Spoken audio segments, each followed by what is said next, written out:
jumping into the Lug Valley from the Barot Valley through a lesser known ridge, and got to see this amazing view of the peaks in Lahore and Spiti. An amazing traverse, lesser known and with no documentation so far.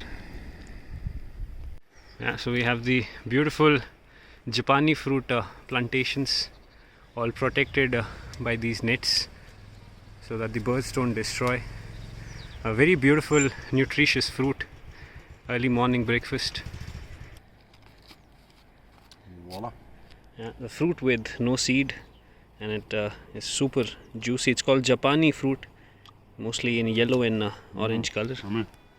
Yeah. So we just got down in the Kullu Valley, and then we walked some 2 to 3 kilometers along the Lug Valley stream, and then we started walking in another side valley, and we'll pass through a number of hamlets and villages, the first one being Churia. Then we'll try to connect the trail through Baitha and Khanipanch. We'll try to figure out another trail that will lead us all the way to the village of Fanang, and then we'll keep walking along one village after the other. These hamlets are at a pretty good altitude, around 1800-1900 meter, a constant elevation gain, with no snowfall around the air, so a very good hiking duration, a longer duration actually to hike through all these hamlets. It's a really nice path that goes from one village to another, and this could therefore be very good options for beginners to actually learn navigation, and it is at the heart of the town of Kullu, so easily accessible and beautiful pakka trails all around. So they are drying out the corn. The corn is consumed by the human, and the outer shell goes as fodder for the cattle. So again, nothing is actually wasted. Amazing. We're at 2,100 meters, so definitely a couple of feet of snow in December, January. Yeah, and these slate rocks are actually super slippery, and this is the feature so that the snow doesn't stay on top, and therefore they are kept on the roof of almost all the houses in Himachal and Uttarakhand. So slippery for hikers, but then a good way to build your roof so that the snow doesn't stay. The roof stays clean, the house stays warm. A beautiful temple at the edge of the Khanipan village. So it reads the Shojri Mata temple, built in 1993. Wow. I was born in 1992. Amazing. Yummy. Thank you. Time for the second stop at 700 meter ascent. Yeah. We have another 100 to go to the village, and then it'll be piece of cake on tour. It could take a while because I think it will be in and out of gullies, and then we'll be getting down to Gramang somewhere midway in the Lug Valley, from where we'll cross over to the other side, to the beautiful Barot side.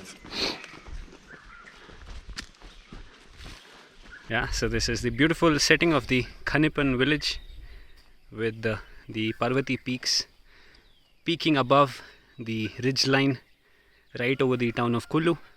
What a beautiful hike right in the heart of this well-known valley.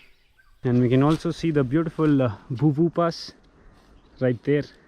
Kullu is around 3,000 meters, and you can see on the neighboring peak, probably 3,300, you can see the remains of the recent snowfall. Yeah. So looking forward to go up there very soon.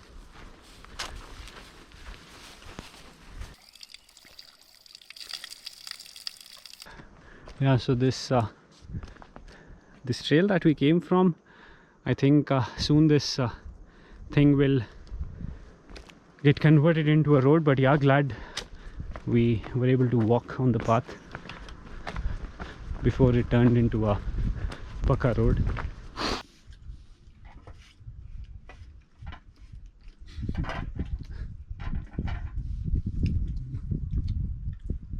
So much better than the guys who just give some pickle and stuff. Drying out wheat. That's wheat, right? I'm not sure if it's No? wheat.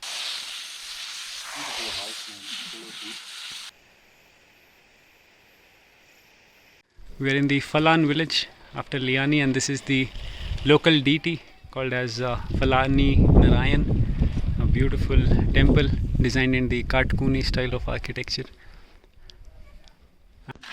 Auntie, ये राजमा? ये रंग है बली. बली? हाँ बली है. दाल बंदी. सब्जी बनता है? हाँ सब्जी बनता है, सब्जी खाना.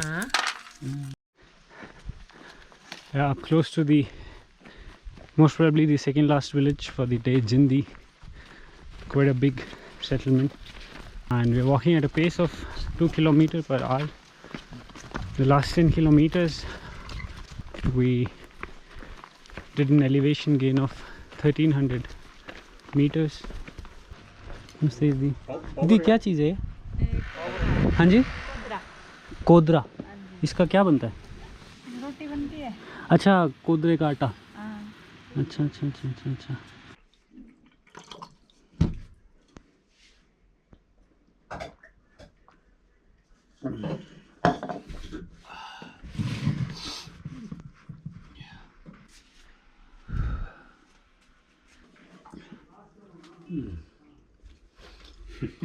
Somebody's hungry.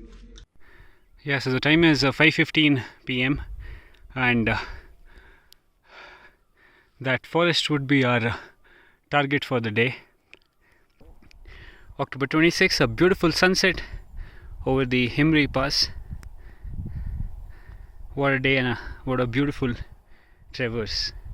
It's quite weird to see sheeps grazing till these late hours. It's almost 6:15 p.m.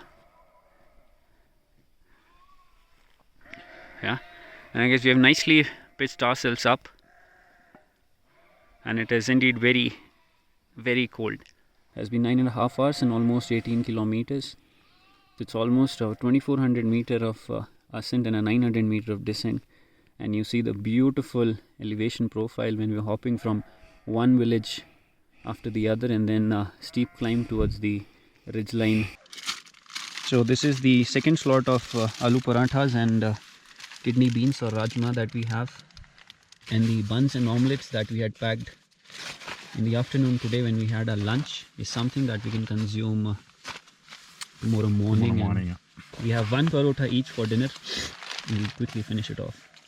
You can see a lot of condensation on the tent due to temperature difference. It's quite a cold night.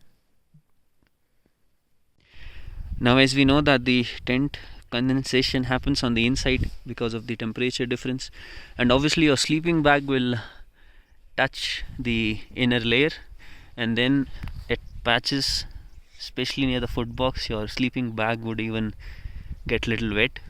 Wait for another 30 minutes so that all this can actually dry out. You can see this section is quite wet. And then only it makes sense to move. And this is how a single person baby looks like. Quite a small and warm place for a person. The condensation is a bit less because I kept the outer thing open and there was some ventilation. If you keep the luggage compartment closed, it will be dripping wet. Correct. Single sheet tents are always like that, yeah. Correct.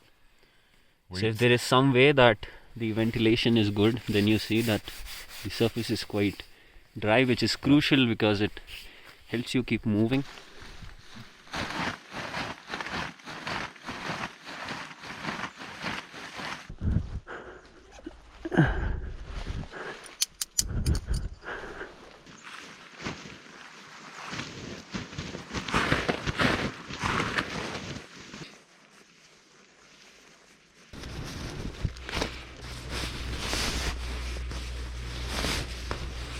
Done. 7:40 a.m. guys, 27th of October. This is day 2.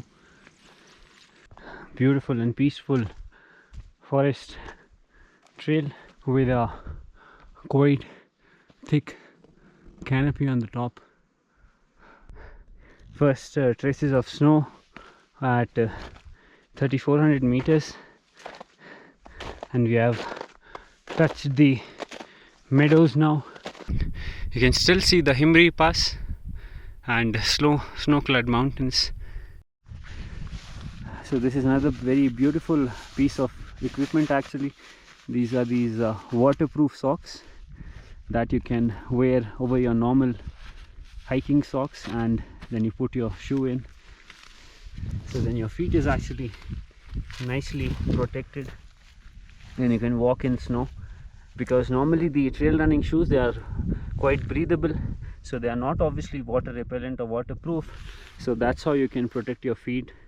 Walking in snow then becomes quite easy. Your shoe would still get wet, but I think your feet would still stay warm because of the waterproof layer that is in between your shoe and your feet.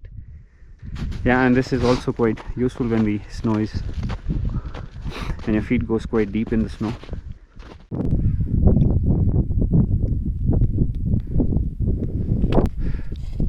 Now that's where the beautiful Sari passes, behind this ridge.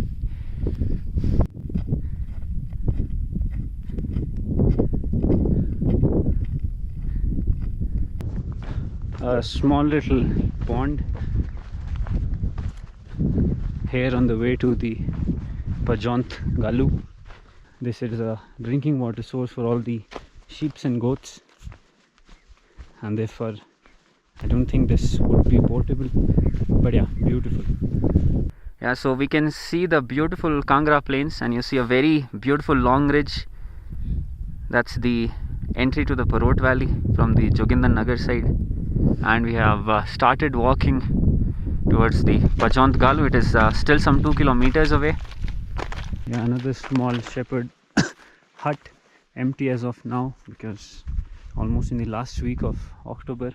So these 2 points, point number 1, point number 2, are connected by a beam that becomes a lantern, and then they put the tarp on top. Cutting out wind then. Yeah, and they have more headspace, like they can sit and stand inside this All structure. their stuff, the food will be kept up. Yeah, these are slabs to keep stuff. That's the stove, and that's the entry point. Such a simple structure, and they experience one of the most beautiful sunsets and sunrises, even though those are not the guys who make those time-lapse videos. Okay, Manaf, let's go for a swim. What say? Yeah, I can drown. Oh yeah. But before you drown, you'll freeze everything. So that's a good. People usually get famous right after they are dead. Yeah. Then they are alive. People will wear my t-shirts. Another beautiful pond that would look so beautiful with amazing reflections on a bright sunny day, and even in the month of June and September. I love the sound. Yeah. We can finally see the farmlands of the Pajaund village, and this is where the Pajaund Galu, the pass, would be. We have another beautiful small little lake. What a beauty, quite unreal, extremely beautiful.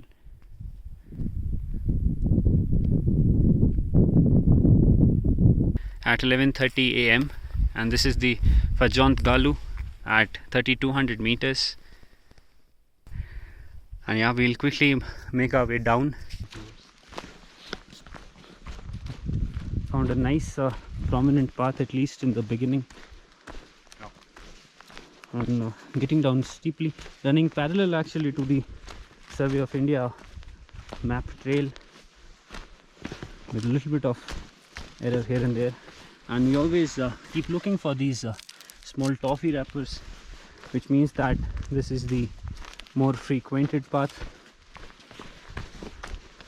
and then you get little confidence as it keeps getting bigger and bigger.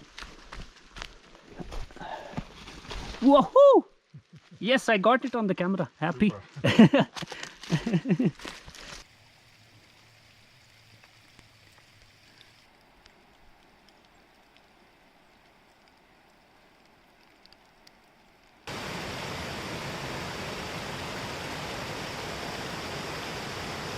A pretty beautiful path from the pass all the way down, and also quite a thick canopy.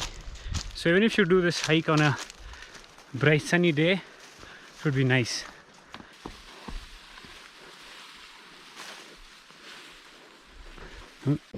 So we have hiked for 5 hours exactly, and the distance is almost 9.5 kilometers up to this beautiful village.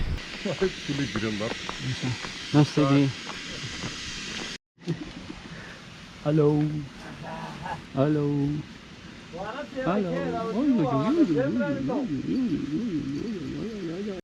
Yeah, yummy Maggie.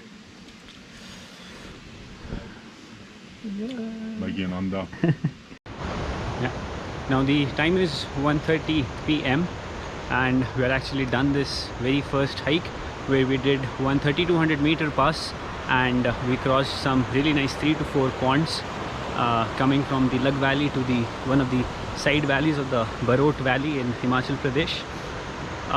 This hike was indeed amazing. Initially it is a very good hike as it connects so many small villages, so you don't have to worry about your food, about even water, and there is so much of navigation that you can learn on this hike.